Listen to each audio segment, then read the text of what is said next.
Hey, from childhood, man, how was your childhood life, bro?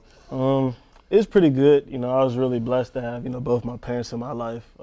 So middle school hit, man. You going through middle school as a student and an athlete, man. How was the student life as a middle schooler?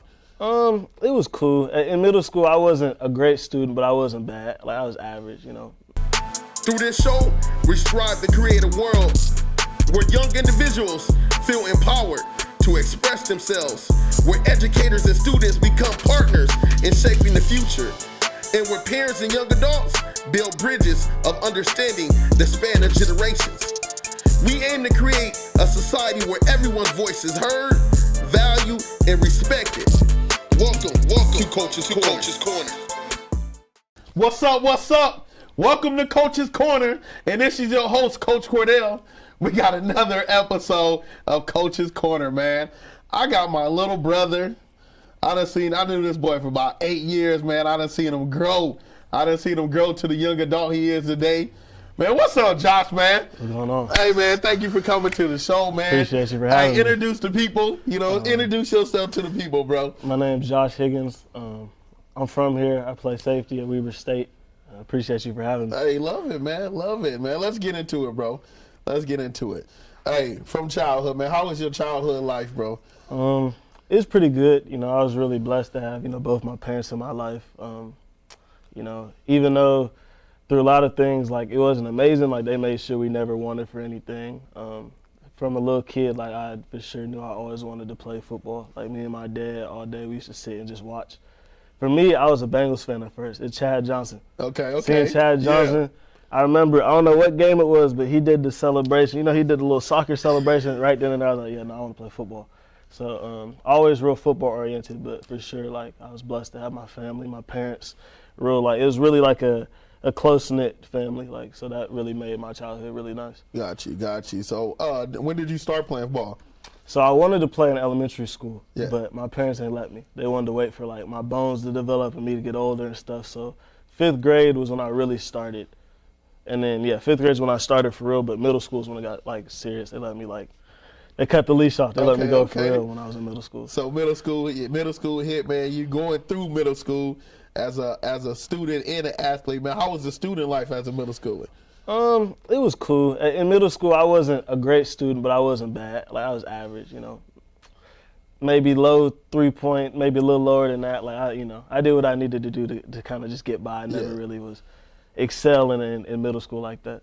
Got you. And then sports-wise, athlete, played that football. You play anything else? Football, basketball.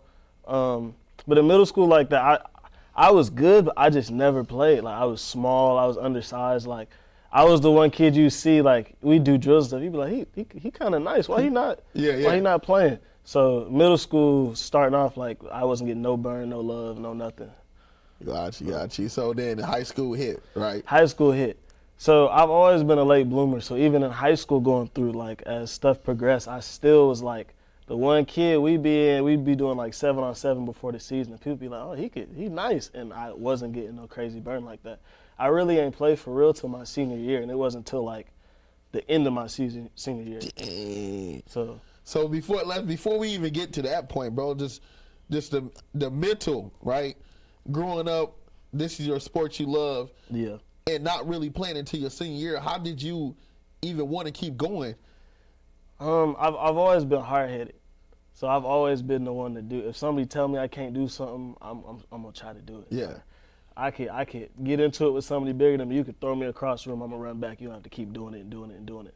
So just because, like, just naturally being so hard-headed, it made me want to, like, prove people wrong. Like, from the beginning, even like when I started training and stuff, I'd always kind of be in the back of the line for everything. The camps, I was never getting no type of love like that. So I just wanted to keep going just to prove people wrong. That was the initial, like, fuel for me to just keep going. Got you. So you got the senior year, you finally get to play. So not even a senior year for real. So the whole season goes by, and as time progresses, eventually I get my chance, and it's towards playoffs. So, I start making a few plays, but as you know, you don't get recruited really till your junior year. Yeah, so yep. Playoffs your senior year, that's the last 3 games. It's over with. So from there, that's when I just made the decision to go to junior college. Got you. So you graduated high school, And I know your story, but they don't know your story, right? And this is a part that I'm telling you, this story is amazing, bro. So you go, your first JUCO you go to.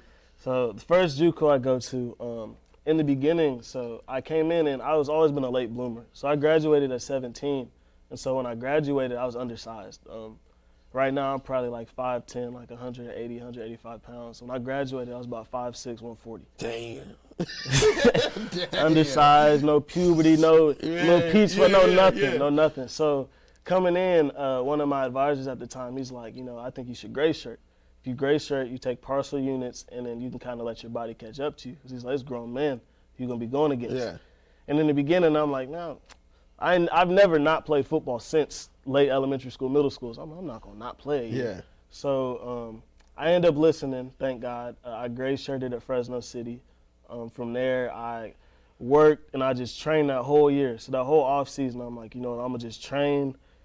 Hopefully it'll just pass by. So the whole off season, I worked harder than I ever worked before. Because it started when I got into the class. My first day in class at Fresno City, like, it was different. Like, I realized, like, all my friends at these different schools, I'm here, I got 50-year-olds sitting by me. One girl had a baby, and I'm like, it really resonated. Like, if I don't get serious, like, I'm not going to play no more. Like, it's real life. Yeah. You got adults in their 30s, 40s, 50s here. So that's when I was kind of like, okay, I got to get serious, or it's not meant for me. Yeah. So after that, I trained everything, and then 2020 comes around. So now I'm ready. Well, I've been working. I'm ready. I've been working hard this whole year. So then I end up transferring to Reedley. And when I go to Reedley, COVID happens. So that year when I gray shirted was probably one of the hardest years ever because I've never, like, not played football. Then I got a little part-time job to try to help. Like, I felt like a regular person, and I've never done that before. Like, I feel like in high school it's easy to kind of take it for granted because, football's coming every year. Right. So COVID comes. So now this is another year I go without football. So in the midst of it, I'm still training, still working hard, everything's good. So then after COVID comes, we get a little spring season. So I told you when I first got to JUCO, I didn't like it. I said, I got to get up out of here. Yeah. So when I got there, this is when I started to take school serious. High school, middle school, I always just kind of just went with the flow and just kind of just chilled. So here, I was taking 24 units a semester. I graduated with my AA degree in like a year and 3 months, a year and 4 months. Dang. So when I got there, that's when I got serious. I was a Dean's List student. I graduated, I think it was cum laude honors. It was like a 3.2, something like that. So I got my degree. It's spring season now. So they're saying basically they'll give us I think it was 10 padded practices, and then you can go and get recruited from there. So from that, I'm like, okay, I got my degree. Now it's my time. I ain't played in 2 years now. I'm bigger. I'm my size now. I'm fully developed. I've been working. I'm ready to go. So it comes, and it wasn't what I expected it to be. It was cool, but nobody's recruiting people like that, especially off practice film. So it goes by, I don't get any offers. So now my plan was to be one and done. Like the day I step foot in that class, I'm like, I'm gonna be 1 year in JUCO and transfer. So it didn't go how I planned. So then I'm like, all right, I gotta stay again. 2021 comes around. So now 2021 comes around, we go off season, I'm killing. I'm the guy, there's no doubt. And so our old coach left, we got a new coach.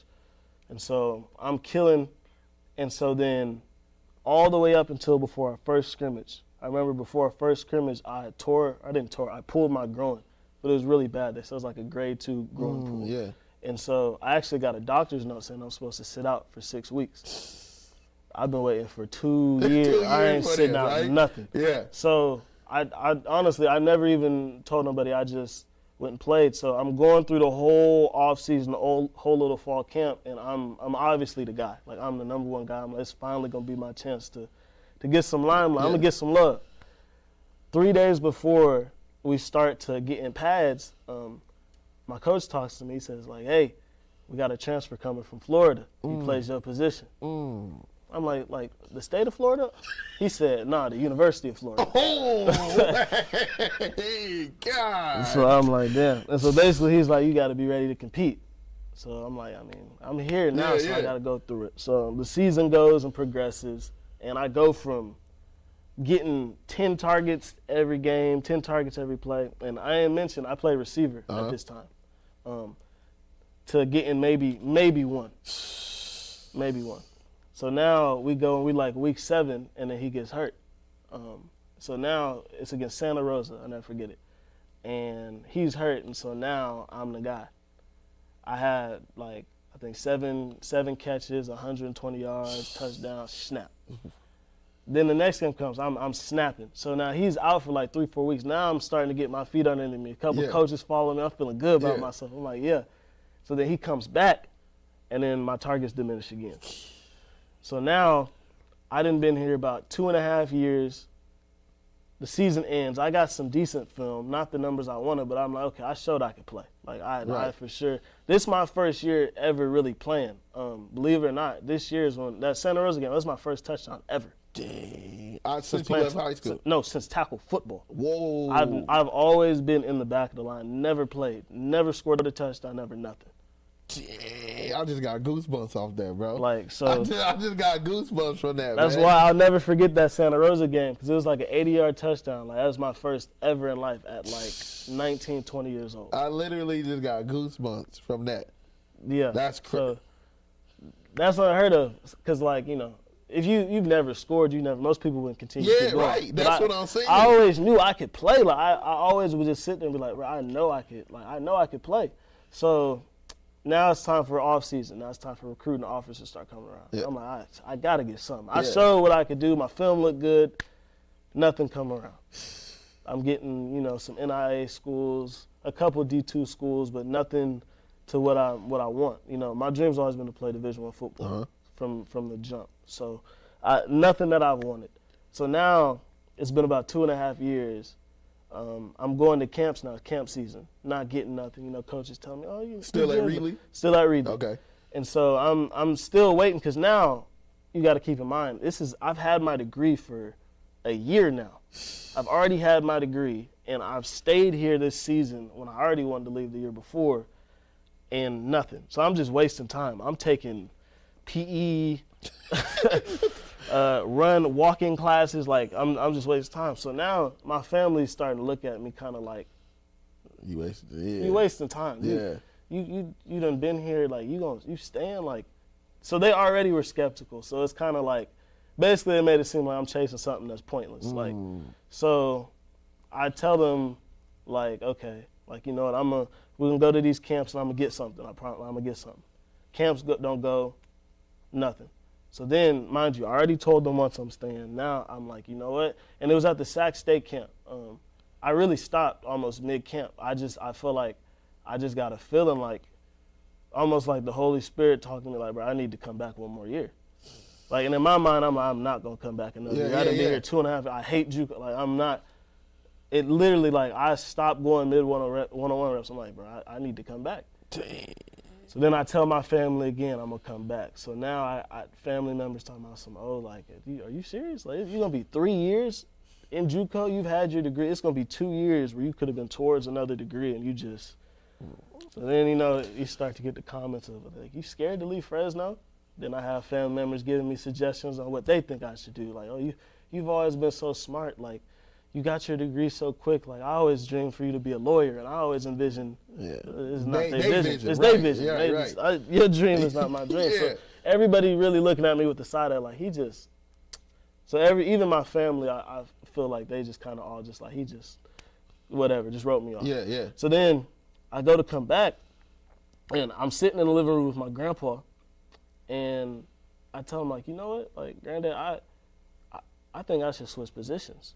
And he's like, you know, because the thing was, the way that they used me, I was our most physical receiver. So blocking plays, they would go to my side. They specifically, if it's a toss to the right, I got to crack the linebacker, Josh, go to the right. It's to the right. It's run to the left, Josh, go to the left. I was like our best lead blocker because physicality was something that I was good at. So I tell him that, and he's like, you know, I think that's a good idea. With your skill set, I think you'd be able to do the best at that. And I've never been a 4-3 guy. I can run, but it's never been nothing crazy. Right. So, you know, defense, if you can, certain things can kind of balance that. So if you extra physical, and I'm smart. I always really knew the game. I knew how to read coverages. So I call my coach. I tell him like, hey, coach, and they're expecting me to leave. Like everybody thinks I'm leaving. I'm gonna go to one of these NIL schools. I tell him, coach, I think I want to come back. And he was excited. You know, you think I'm gonna come back again. He's like, okay, good. Like, you know, of course we have you back. And I'm like, but only one condition though. I want to switch to defense. Like, switch to defense. You was number 2, number 3 in the team in receiving. You was one of the, like, the stats and stuff were still there, and I really only got real burn like 3-4 games. Like you were number 2 in the receiving on the team. Why would you switch positions? Coming back, you got that film already. Like, that's basically everything I've done in JUCO at this point. It basically erases it. It's like all the film, all that doesn't matter. And then especially in junior college, like they like people who are specimens. So they want to recruit somebody who's been playing defensive back since high school. They've been years and years. I've never played DB darn it ever since I was like a sophomore. I tell him, like, coach, I really just think that's the right decision. He's like, well, if you think so, yeah, we'll let you do it. So then coming in the season, and then now I'm playing defense. You know, I'm new. I'm kind of getting in the swing of things, and I had an okay season. And now my film looks good. I had a decent season. It wasn't what I really wanted, but it was. Either way, like, I'm an athlete, but it's tough. It's a different adjustment. Right. And so my film turned out pretty good. Okay. So now 2021, 2022, what I didn't say, another thing is added in the transfer portal now. So what the transfer portal did essentially was, it used to be JUCO was the closest thing to get a college player. You already been playing in college, you go right now, right then and there. So now it almost created another layer where it was like college ball, transfer portal, JUCO, high school. Because think about it. You taking me, I got 2 years of eligibility left. Why wouldn't you take a guy from Cal Berkeley who has 2 years of eligibility too? And he played in the Pac-12. And I'm playing at Reedley. So now all these schools I talked to, you know, at first I was excited. It was a few different D1 schools I talked to. I'd be waiting. Then he took so-and-so from the portal. I'd be waiting. So then I got some better D2 offers, some good schools, like who were, you know, some real solid D2 schools. So I'm like, okay, it's getting better. And so there was this one specific school. They flew me out on a visit, and they offered me a full scholarship. And they really they only can offer a couple people a full scholarship. They offered me a full scholarship. I remember I called my parents, my mom started crying, everything, like, but I wasn't that excited. Where's that, Iowa? It was in Kansas. Kansas, yeah. So, like, everybody's super excited, but this ain't it. And I love the people, the coaches were great, everything was amazing, but something just internally was like it just wasn't it. And so this part of the story is something that I'll always remember for the rest of my life. Like, even when I go through tough situations and stuff, like, this is a, like, turn back moment where I'll always, like, this was like a real, like, God is real, faith is real moment. You can't tell me different. So, mind you, this like really since high school, since I've been chasing college football, this like 4 or 5 years in the making. I've been getting in the mud, no nothing, back of the line. So I'm talking to my mom, and there's another D1 school who I was talking to, and they were saying that they liked me. They did an in-home visit, everything. So I'm excited. I'm trying to go to the school. It was in the Mountain West. I'm like, oh, yeah, this is it. I'm excited. So, boom, I'm waiting, and so the school, they offered me a full scholarship. So they're being real patient, real lenient with me, but they got to recruit too. So they're trying to get me to commit. And so I felt like I was stringing them along, but the D1 school is still like, oh, wait till next week. So it was a guy in the portal, I guess, they were looking towards. And it's wait till next week. Like, we still waiting to see where he commits. Like, just wait. And so weeks and weeks go by, and nothing's happening. So then I remember talking to my mom one night. She calls me in the living room. She's like, Josh, I need to talk to you. She's like, listen, you know you don't want to go to this D1 school. I'm like, what you mean? Like, you know, they offered me a full scholarship. It's going to help us. We're going to be, like, you was so excited. She's like, listen, you know you don't want to go there. And she's like, you keeping this D2 school in your back pocket, knowing it's not what you want and knowing it don't feel right, she's like, it's limiting God. She's like, you can't have faith by having this school in the back pocket. You're trying to keep it yourself. And so she's like, I promise you, as soon as you tell them no, God's going to bless you. And I'm thinking, like, I'm not going to have nothing. This all I got. Like, it might not be what I want, but it's still full scholar. Like, I will not have anything. Like, even like my family, like, oh, he got something cool, good for him. Like, so I'm thinking, So I took a while to think about it. And so that night, I sent all the school, like, I put all the coaches in the group chat and told them that it wasn't a place for me, and I appreciate it. Yeah. That was a Tuesday. I sent that text at 7:36. I'll never forget it. I go to sleep. I wake up that very next morning, 9:30 a.m. Coach Delta Weber, State Safety Coach, you still available? We got a strong safety spot. The next day. And now we're here. What? That journey, right? Yeah. Of you not giving up. Yeah. You know what I'm saying? And you still fighting. You know what I'm saying? You still at this point, man, and to just let that go, right? Yeah. Any anxiety, I heard that they say when you got anxiety, you don't have faith. Yeah. You know what I'm saying? And you finally just let it go, bro, and he blessed you with something, bro, where you got the shit on. Yeah. You know what I'm saying? They can't, man.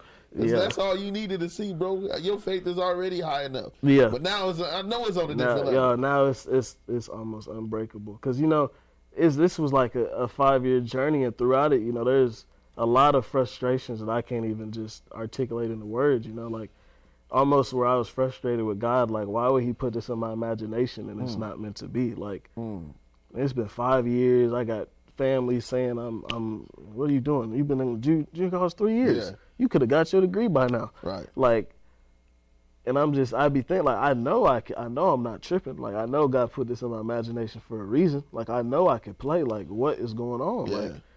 Like, maybe I shouldn't. Nah, but it wouldn't be on my mind like this. I'm gonna just wait and be patient, I guess. And kind of just taking that kind of like, well, Lord, if you say so, I'm gonna just, it's not looking good, but if you say so, I'm gonna just be obedient and just try to keep going. And just to see it finally pay off after 5 years, like, people, like, stuff like this, I think people expect it to be quick and easy. This is 5 years of my life, like, important years. Important years. Like, all devoted into one thing, and then just trying to trust God as best as I can. And to see it finally, like, just pan out and unveil, like, it don't matter what happened, I'm always going to be able to have, my faith is unbreakable after this. Facts. And for the people that don't know, athletes that don't know, JUCO, man, kind of give them that real thug life of JUCO. I went to JUCO. Yeah. You know the niggas that come through there. You know what I'm saying? Like, give them that.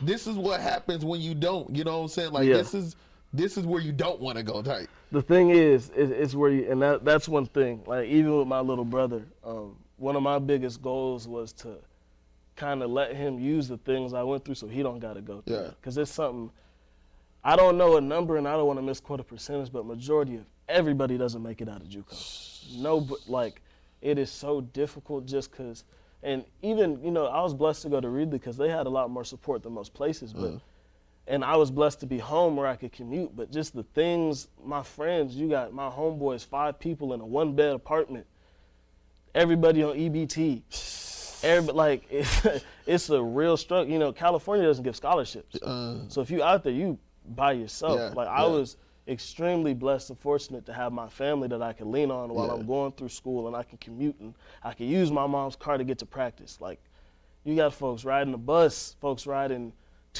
2-3 miles just to get to practice, then having to walk home after we done at 9 o'clock. And it still requires the same amount of sacrifice and same amount of things that a D1 school requires. You got to go to class, you got to get the same amount of units, you got to make sure you're eligible, you still got morning workouts, you still got meetings, you're going to get there at 5, going to go home probably 9:30, 10 with no support, no food support, no scholar, like, no nothing. It's that's a real, like, only the strong survive, because it's tough. Like, it's not something easy. It's business. It's straight business. You got people that, like you said, came from Florida. He's coming for business. Like, nigga, I gotta get out of here. Get out of here. And the thing is, I had to understand the business, because when that happened, I was upset. I'm sitting here making plays for months and months and months. But the reality is, it's a business. It's a business. You're in junior college. One of their best looks on the junior college is bounce backs. That's a great look for them if they can get him from Florida, go 1 year, back to Alabama. Right. Somebody from Cal, back to UCLA. That's and that's the whole thing. College sports in general and JUCO. The further you go up, the worse it gets. Yep. Like, it's a business. Yeah. People are gonna do stuff that's gonna benefit the school and gonna help them the best. Exactly. So it's part of it. You just kind of got to endure it. Right.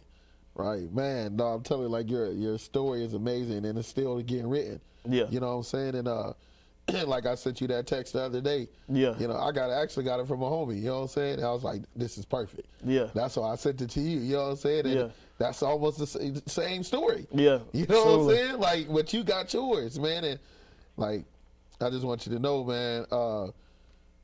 You know, how do you know? 22. 22. So I always like to ask these questions, bro. If you could go back and talk to your younger self, what would you say to him? That's a good one. And I feel like I try to think about this a lot because in so many ways I look at my little brother as my younger self. So one thing I tell myself is just be patient. Because there was a lot of really just tough mental battles of just like, bro, this shit not working. Yeah. Like, what is going on? Like, really just be patient, and honestly now just seeing it unfold partly, and it's not even done unfolding, don't worry, just trust God.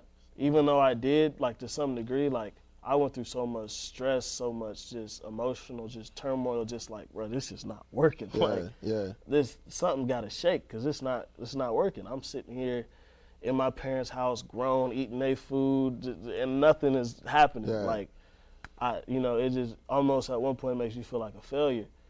And if I could tell one thing to myself, it'd be just chill, bro. God got it. Like, it's gonna happen. Just chill. Got you. Because it's no reason, like, I just believe there's no reason he would have put it in my imagination and made the desire so strong if it wasn't meant to happen. Right. You know, I done tried a lot of things. I played baseball one year. No. I I played basketball.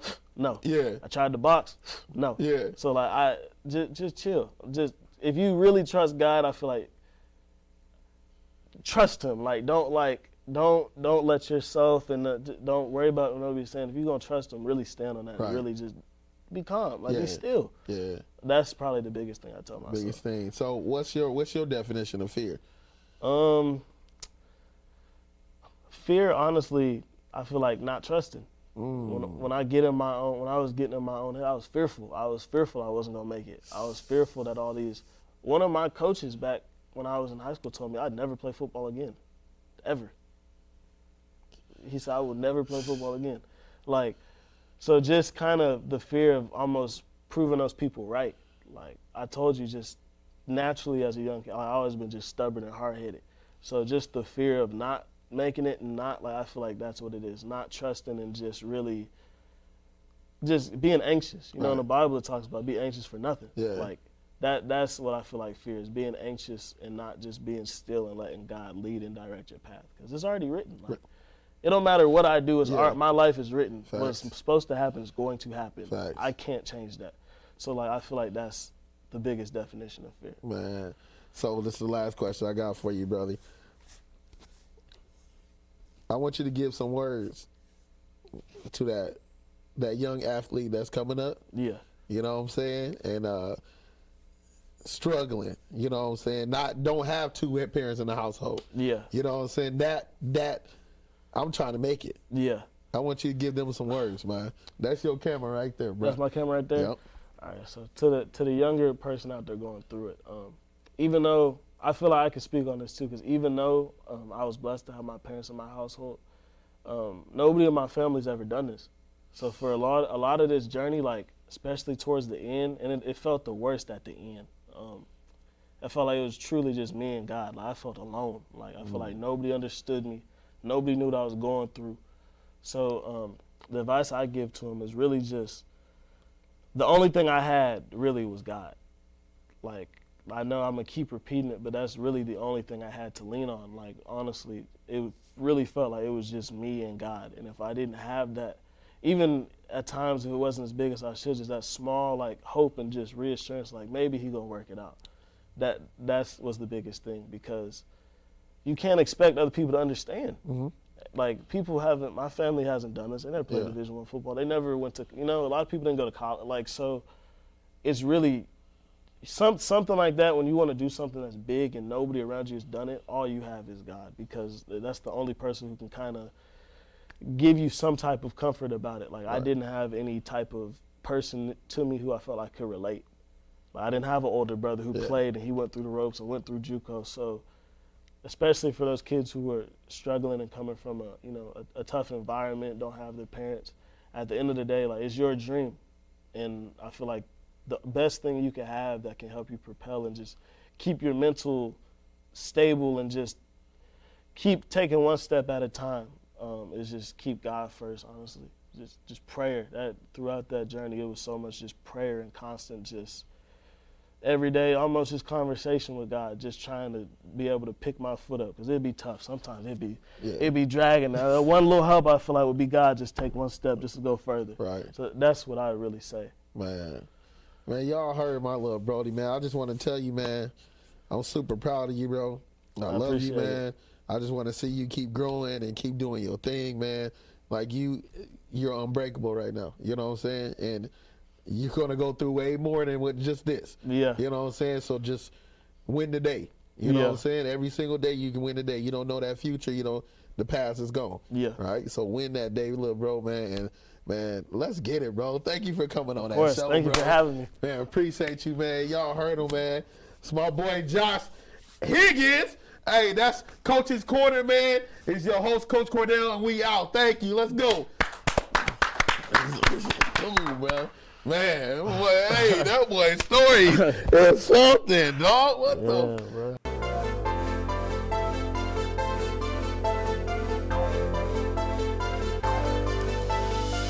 Welcome to Coach's Corner, a platform dedicated to giving students and young adults